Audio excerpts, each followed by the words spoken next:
All right, welcome to the Premier League preview and prediction for game week 20, if I'm not mistaken. Oh boy, small match don't they finish you. Game week 20. Small Arsenal don't they carry title. 18 games small. 18 games small. 18 games plenty. 18 games plenty now. They play.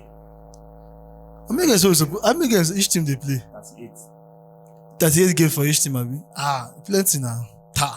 So they believe Arsenal will soon come. Master, don't worry. Arsenal go come down. I mean, we there. All right. Before we push further, Calum, he did his press conference today. He said a lot of things. And he was like, for him being an under-21 coach, he talked about the projects that the owners, he's more like praising the owners, giving them credit. Normal. It's normal. But also, he also told us that he's going to he's going to select the best team that will face Man City. So I can't wait to see that best team, that set of squad, that particular set of players. Likes of Tarek George. That will face City on Sunday. So we are going to start this conversation with the Chelsea versus Man City. We are going to start this conversation with that. Chelsea versus Man City.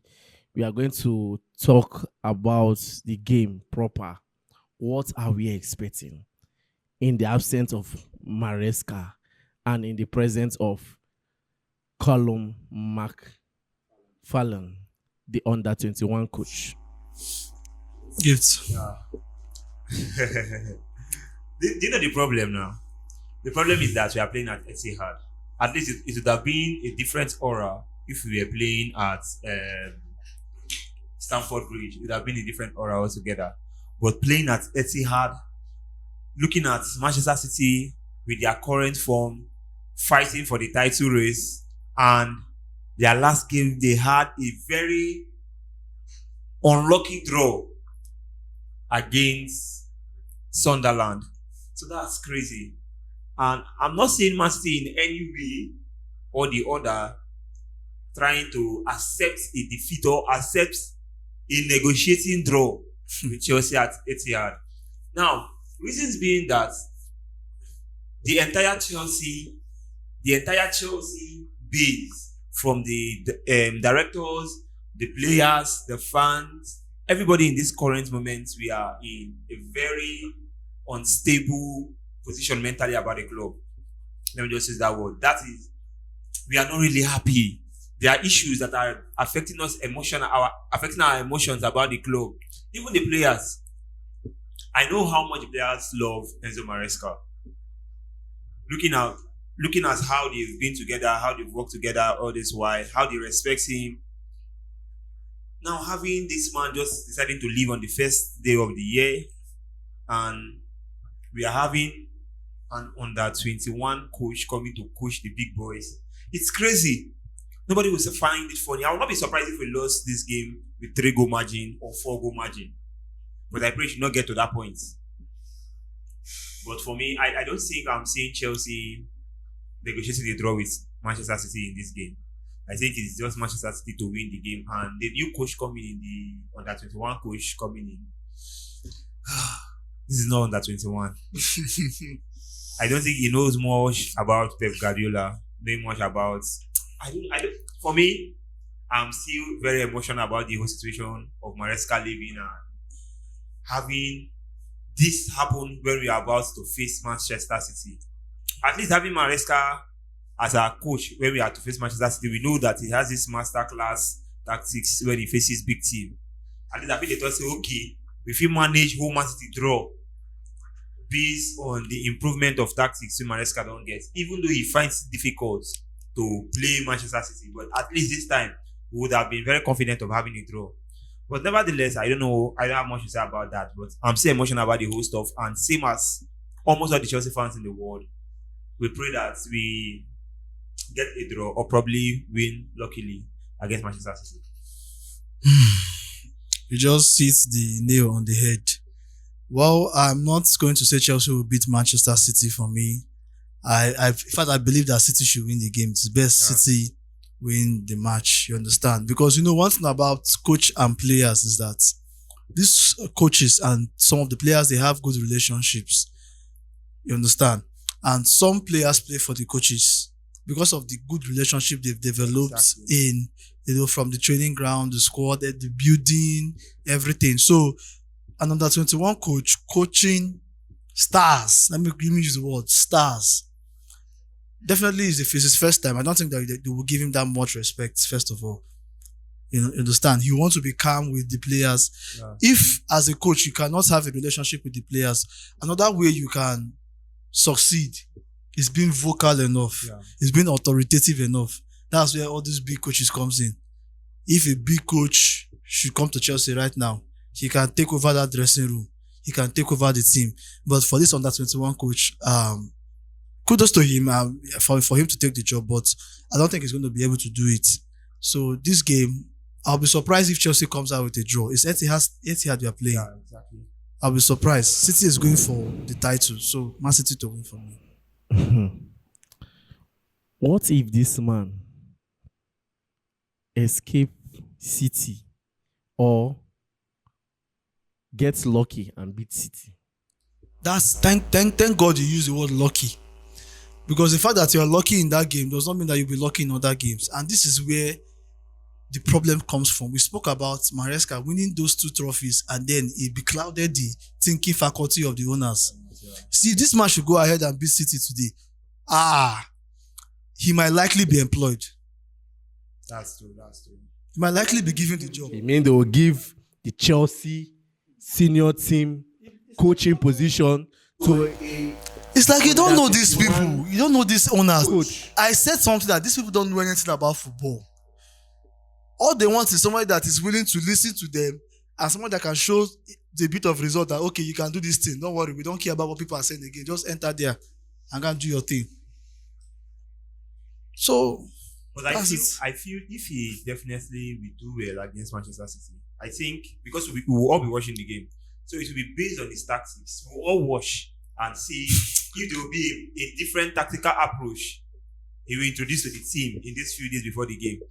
Now we go see complain whether he use in best tactics play that game, and we say, okay, this man get better tactics, so he go feel the tactics win games, so can he handle the pressure? Now still we go come and talk, say, okay, this guy is inexperienced. Why are we bringing an inexperienced coach? If Maresca is inexperienced, is it this one that will be experienced?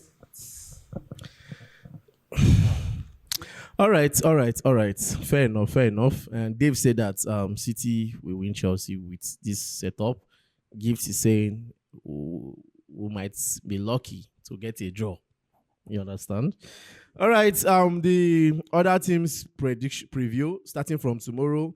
Aston Villa versus Nottingham Forest. Well, looking at this game, it's going to be very, very tough. Villa lost to Arsenal 4-1. They are not smiling. The unbeaten record was broken by Arsenal. The same Arsenal they won at their home ground 2-1.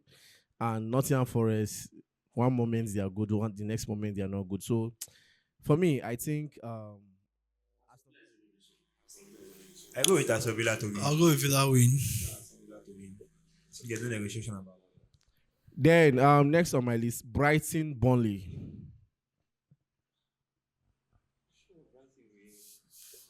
Brighton has been like this in the league this season. Brighton is winning. There's no negotiation when they are playing with Burnley. How has Burnley been? Burnley has you been say Burnley. You say Burnley the relegation team, but Brighton will win. And also, Wolves versus West Ham, their game with Manchester United was crazy. I was not expecting them to draw Manchester United at Old Trafford. It was crazy. But them playing West Ham at their home ground, for the first time, I'm going to give them my trust. I'm going to give them, I believe, and I will say Wolves to beat West Ham, because West Ham, they're not looking serious. West Ham to beat Wolves. That is my prediction. What if I say Wolves won't go for relegation? Is that possible anyways? It's impossible. It's impossible, but Wolves are really having a good game. I watched them against Liverpool. I think they have a very good ball transition, but I don't really know what their problem is. But since they had the morale and the aura to draw against Manchester United at Old Trafford, then I think they are coming up, because I believe they will not be down forever. So I'm giving Wolves to win West Ham 1-0. People with the 20th, they will not be down forever. When they, who are going to enter the 20th? Burnley dinner, Burnley. If they win, now Burnley will come down. Just say Burnley dey 9 points.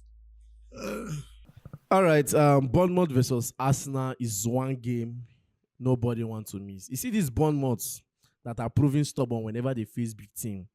I hope they will continue like this when they face Arsenal, because it's not about playing Chelsea 2-2. And when you meet Arsenal, you spread your two legs open for them. Well, funny enough, Arsenal is still going to beat Bournemouth. No cap. Thank God say even he end up for there. Because I want to see the analysis what you want to do now. Where you go to say Bournemouth fit beat Arsenal or fit hold Arsenal. It's as simple as that. Arsenal for the win. Arsenal for the win through and through. Then going on Sunday, we have Leeds versus Manchester United. Jesus. Wait, before you shout Leeds to win, you see these Leeds, they are very, very wicked. Look at what they played Liverpool. At Anfield, Liverpool, we are sweating. It's not really. I'm not really saying anything where they play. Now Liverpool just they play nonsense to me. Their transitions were so poor yesterday. That was the first time I really saw. I looked at Liverpool. I was like, bro, this is a shadow of their former self. Liverpool is playing absolutely nothing. Currently now, their attacking option self, I don't even know. Only Ekitike wey dey active for that place.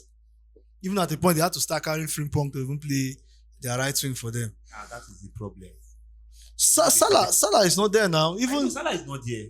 Even when they brought in Gumuha. It's a weakness for them, because I think Salah is the perfect player for that wing when it comes to Liverpool. For now, I don't think they have any replacement or any player that can you get play that right Salah wing, that can play that right wing. So me hearing the news of Semenyo wants to go to this club. I was even expecting Liverpool to go more for the player, because I think they are the people really in need of that position. Because I'm even surprised they are even winning games. I'm even surprised they even had a draw. Because do you know what it means? That you're just functioning with one wing and the other wing is down. That's so bad. So who is winning? Leeds versus Man United. I'm going to go for a draw. I'm giving it to Leeds to win 2-1. Everton Brentford. Brentford they've been crazy with Everton won their last game against Nottingham Forest, if I'm not mistaken. And it's at their home. I'm going to go for a draw again. Yeah, I'll go for a draw. Don't go for a draw because I've seen yesterday they play for a draw. But that's true. They don't play for draws already. Then Fulham Liverpool at Fulham home ground. I'll go for a Fulham win. This one I'll go for Fulham to win. Fulham to win. I think for them to even be playing without some of one of their three best players in Fulham, I think they stand a better chance. They are still playing well. They're not playing badly. I'll go for a draw for the game. I'll go for a draw. Newcastle Crystal Palace. Newcastle, they just so foolish. Funny, when they go and jam Chelsea, they will begin to play heaven and earth. I don't just understand them. They are so unstable this season. Newcastle Crystal Palace. I don't see Newcastle winning, even though it's in their home. I'll give it to Palace. I'm not seeing a draw either. I'm giving it a draw. I think we'll have more draws. I'm not seeing a draw in that game. I'll give it to Newcastle. Sure. Tottenham Sunderland at Tottenham home ground. Draw or away or draw. If you never talk odds for you don't go rest. But Sunderland to win to me. Tottenham to win. Now I'm giving it a draw. Tottenham are crazy people, bro. And Sunderland are good. But anyways, why I just feel that the fixtures for this week are a bit tight, like hard to predict. So I believe we'll have more draw, just as we had during the midweek. So we'll have more also this weekend. All right, you can as well drop your prediction at the comment section, and also share your thoughts concerning the Chelsea new interim caretaker coach for the meantime. Thank you very much. I remain your humble boy Peters. My name is Big Dave. And my name is Gifto.